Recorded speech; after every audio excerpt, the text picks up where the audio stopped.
जय हिंद दोस्तों। आज की इंस्टेंट ब्रेकिंग अपडेट केंद्रीय कर्मी पेंशनर और सैनिक खबरों में सबसे पहले बात करेंगे। सरकारी कर्मचारियों की रिटायरमेंट आयु सीमा 65 वर्ष हुई है। इस पर बड़ी अपडेट है, इस पर बात करेंगे। दूसरी सबसे बड़ी instant breaking update, supreme court ने केंद्र सरकार को दिया आदेश, 4 महीने में लेना होगा फैसला। इस पर बड़ी अपडेट है, इस पर बात करेंगे।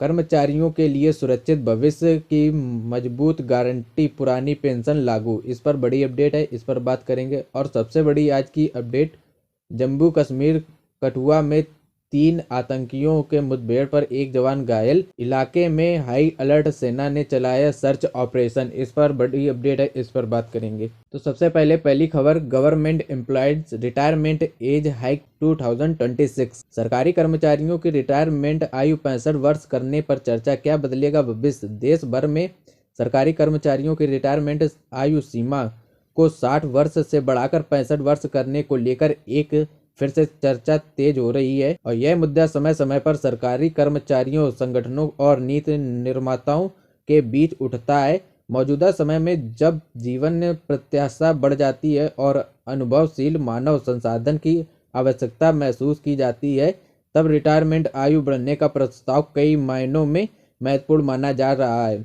और पिछले काफी समय से ये सरकारी कर्मचारी इसकी मांग कर रहे हैं। वर्तमान में केंद्र सरकार के अधिकांश कर्मचारियों की सेवानिवृत्त आयु 60 वर्ष है, जबकि कुछ विशेष क्षेत्रों और न्यायपालिका, चिकित्सा और शिक्षण सेवाओं में यह आयु पहले से ही रिटायरमेंट आयु 65 वर्ष करने के पीछे मुख्य तर्क यह दिया जा रहा है कि आज के समय में कर्मचारी 60 वर्ष की आयु में पूरी कार्य क्षमता और अनुभवी होते हैं। ऐसे में उनके ज्ञान और अनुभव का लंबे समय तक उपयोग किया जा सकता है। इसलिए अब सरकारी कर्मचारियों की यही मांग है कि जल्द से जल्द रिटायरमेंट आयु को बढ़ाई जानी चाहिए। इससे सरकारी कर्मचारियों को क्या लाभ होगा, तो आपको बता दें, सरकार के लिए इसका एक बड़ा लाभ पेंशन और भर्ती खर्च में संभावित संतुलन भी हो सकता है। रिटायरमेंट आयु बढ़ने से तुरंत नई भर्तियों की आवश्यकता कम हो सकती है, जिससे प्रशासनिक निरंतरता बनी रहती है। खासकर तकनीकी, प्रशासनिक और नीति निर्माण से जुड़े विभागों में अनुभवी अधिकारियों की मौजूदगी निर्णय प्रक्रिया को मजबूत बना सकती है। और यह सरकार भी चाहती है कि हम कम पुराना अधिकारी 2 वर्ष और ज़्यादा काम करें, तो सरकार इसका फायदा मिलता है। हालांकि इस प्रस्ताव से विरोधी पक्ष भी, युवाओं के लिए सरकारी नौकरियों के अवसर पहले ही सीमित हैं, इसलिए रिटायरमेंट आयु बढ़ाई जाती है तो नई भर्तियों पर असर पड़ता रहता है, जिससे बेरोजगारी की समस्या और गहरी हो सकती है। इसके अलावा अभी विभागों में समान रूप से आयु बढ़ाना व्यावहारिक होगा या नहीं, इस पर भी सवाल उठते हैं, क्योंकि शारीरिक श्रम वाले पदों पर कार्य करना अधिक उम्र में कठिन हो सकता है, जिससे पुरानी सरकारी अधिकार कर्मचारियों को जल्दी कहीं पर काम भी नहीं मिलता है, जिससे वे भी चाहते हैं कि सरकार इसकी आयु सीमा बढ़ा दे। गवर्नमेंट एम्प्लॉयड एज हाइक 2026 कितनी हो सकती है आयु सीमा, तो आपको बता दें, कर्मचारी संगठनों की राय भी इस मुद्दे पर बंटित हुई है। कुछ संगठन इसे कर्मचारी के हित में मानते हैं, जबकि कुछ का कहना है कि यह फैसला स्वैच्छिक होना चाहिए, यानी कि कर्मचारी 60 के बाद काम करना चाहे, उन्हें विकल्प दिया जाना चाहिए, जिससे अगर कोई आगे काम करना चाहे या ना चाहे वो उनकी मर्जी है, पर निर्भर करेगा कि इससे आसानी से उनको पता लग जाएगा। फिलहाल सरकार की ओर से रिटायरमेंट आयु 65 वर्ष करने को लेकर कोई आधिकारिक घोषणा नहीं की गई है। यह विषय विचाराधीन और चर्चा के स्तर पर है। आने वाले समय में यदि इस पर कोई ठोस निर्णय लिया जाएगा तो आपको प्रभाव लाखों सरकारी कर्मचारियों, युवाओं और देश की प्रशासनिक संरचनाओं पर पड़ेगा। आज की दूसरी सबसे बड़ी instant breaking update, supreme court ने केंद्र सरकार और आईएफओ को 4 महीनों के भीतर वेतन सीमा में संशोधन पर निर्णय लेने का निर्देश दिया है। डॉक्टर नवीन प्रकाश नौटियाल की याचिका में दावा किया गया है कि स्थिर वेतन सीमा के कारण कई कर्मचारी आईपीएफ कवरेज से बाहर हो गए हैं। वर्तमान में न्यूनतम वेतन सीमा 15,000 रुपये प्रति माह है, जो सितंबर 2014 में अपरिवर्तित है। याचिका में इसे मनमाना बताया गया है, जिससे सामाजिक सुरक्षा प्रभावित हो रही है। देश की शीर्ष अदालत ने केंद्र सरकार और कर्मचारी भविष्य निधि संगठन यानी कि ईपीएफओ को 4 महीने के अंदर वेतन सीमा में संशोधन करने के लिए फैसला लेने का निर्देश दिया है। अदालत सुप्रीम कोर्ट एक याचिका दाखिल की गई है जिसमें दावा किया गया है कि वेतन सीमा में ठहराव के कारण कई कर्मचारी ईपीएफओ के दायरे में बाहर हो गए हैं। यह याचिका डॉक्टर नवीन प्रकाश नौटियाल नामक शख्स ने दाखिल की थी। इस याचिका से जस्टिस जेके महेश्वरी और अतुल एच चंद्रकर की बेंच ने सुनवाई की।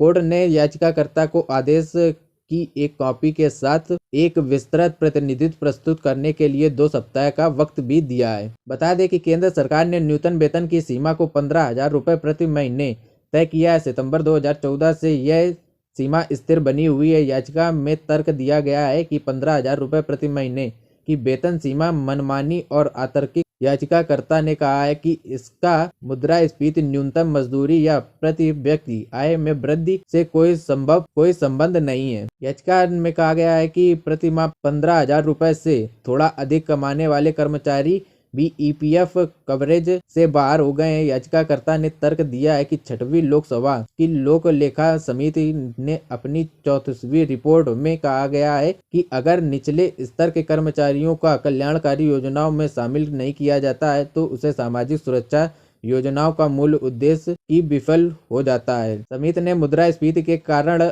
होने वाले नुकसान की भरपाई के लिए हर 3 से 5 साल में वेतन सीमा में समय समय पर संशोधित की सिफारिश भी की थी। इन सिफारिशों को जुलाई 2022 में सेंट्रल बोर्ड ऑफ ट्रस्टीज ने मंजूरी दे दी थी, लेकिन केंद्र सरकार ने अभी तक इस पर कोई फैसला नहीं लिया है। ओल्ड पेंशन स्कीम कर्मचारियों के लिए सुरक्षित भविष्य की मजबूत गारंटी। पुरानी पेंशन लागू। ओल्ड पेंशन एक पारंपरिक व्यवस्था है जिसे सरकारी कर्मचारियों के लिए बनाया गया है। इस योजना के तहत रिटायरमेंट के बाद कर्मचारियों को आखिरी सैलरी के आधार पर आजीवन पेंशन मिलती है। ओल्ड पेंशन स्कीम का मुख्य उद्देश्य कर्मचारियों को बुढ़ापे में आर्थिक सुरक्षा देना है। ओल्ड पेंशन स्कीम कैसे काम आती है तो बता दें कि ओल्ड पेंशन स्कीम पूरी तरह से सरकार द्वारा फंड की जाती है। इससे कर्मचारी की सैलरी में कोई अलग पेंशन योगदान नहीं काटा जाता है। कर्मचारी की सेवा अवधि पूरी होने के बाद उसे हर महीने निश्चित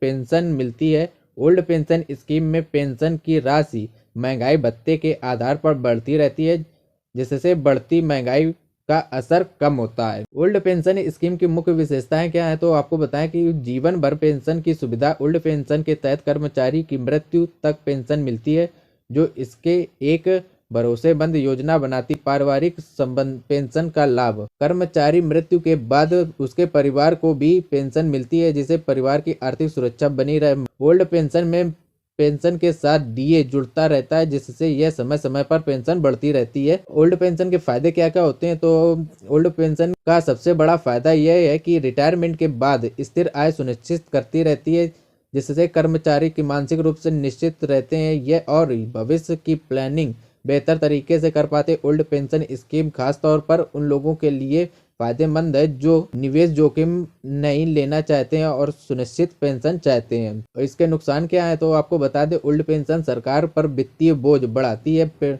बढ़ती पेंशन देनदारियों के कारण कई राज्यों सरकारों के लिए इसे लंबे समय तक चलाना चुनौतीपूर्ण हो जाता है। इसके अलावा इसमें कर्मचारियों को रिटायरमेंट के बाद एक मुक्त बड़ी राशि मिलती है। आज के समय में ओल्ड पेंशन स्कीम को लेकर देश भर में चर्चा चल रही है कि कई राज्य सरकारें ओल्ड पेंशन स्कीम को दोबारा लागू कर रही है, क्योंकि कर्मचारी इससे ज़्यादा सुरक्षित और लाभकारी माने जाते हैं। वहीं कुछ विशेषज्ञों का मानना है कि ओल्ड पेंशन स्कीम को आधुनिक जरूरतों के अनुसार संतुलित किया जाना चाहिए। ओल्ड पेंशन स्कीम सरकारी कर्मचारियों के लिए बेहतर है जो स्थिर और गारंटी पेंशन चाहते हैं।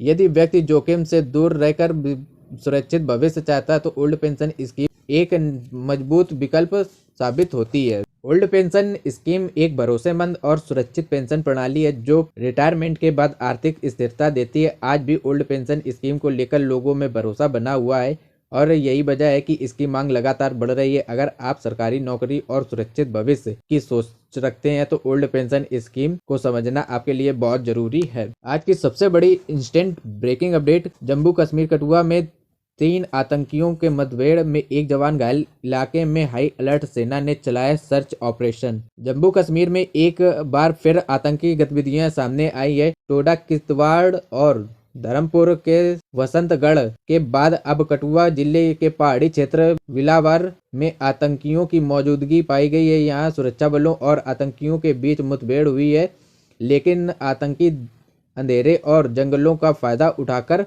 भागने में सफल रहे। यह मुठभेड़ बुसाम इलाके के उच्च दरिया के कमांड क्षेत्र के पास हुई थी। सुरक्षा बलों और आतंकियों के बीच करीब 4 घंटे तक गोलीबारी चली है। शाम से शुरू हुई यह मुठभेड़ रात तक जारी रही, लेकिन अंधेरा बढ़ने के कारण आतंकी जंगल की ओर भाग गए। घने जंगल और कठिन पहाड़ियों इलाका होने के बावजूद सुरक्षा बल पूरी सतर्कता के साथ तलाशी अभियान चला रहे हैं। ड्रोन की मदद से आतंकियों की तलाश की जा रही है। गुरुवार सुबह से फिर से बड़े पैमाने पर सर्च ऑपरेशन शुरू किया जाएगा, जिसमें कि सुरक्षाकर्मी मामूली रूप से घायल हो गया है। सुरक्षा एजेंसियों के मुताबिक इलाके में 3 आतंकियों के छिपे होने की जानकारी है। आशंका जताई जा रही है कि ये आतंकी जैश-ए-मोहम्मद संगठन से जुड़े हो सकते हैं। बताया जा रहा है कि ये आतंकी, जिन्हें पिछले महीने कई दिनों से हीरानगर सेक्टर के पास सीमा पर पार करते देखा गया था। बुधवार को शाम करीब 4 बजे स्थानीय लोगों ने कमांड नाला के पास कुछ संदिग्ध लोगों को देखा। उन्होंने तुरंत पुलिस को जानकारी दी। सूचना मिलते ही पुलिस को स्पेशल ऑपरेशन ग्रुप एसओजी मौके पर पहुंचाया और इलाके की घेराबंदी कर दी गई।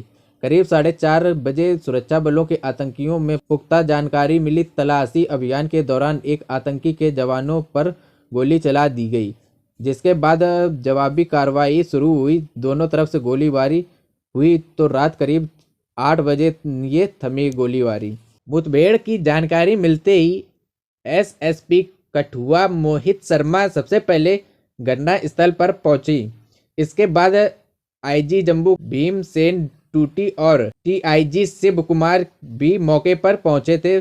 सभी वरिष्ठ अधिकारी पहुंचे अभियान की निगरानी कर रहे थे। आतंकियों की तलाश में स्पेशल ऑपरेशन ग्रुप सीआरपीएफ और सेना ने पूरे क्षेत्र को घेर लिया। SP operation Anwar Iqbal, SDPO Billawar Neeraj Patiyar और थाना प्रभारी बिलवार इंस्पेक्टर जाहिद मुश्ताक भारी पुलिस बल के साथ इलाके में नाकाबंदी कर रहे हैं। यह अभियान साल 2026 का पहला आतंकरोधी ऑपरेशन माना जा रहा है। पुलिस महानिरीक्षक भीमसेन ड्यूटी ने सोशल मीडिया के जरिए मुठभेड़ की पुष्टि की है।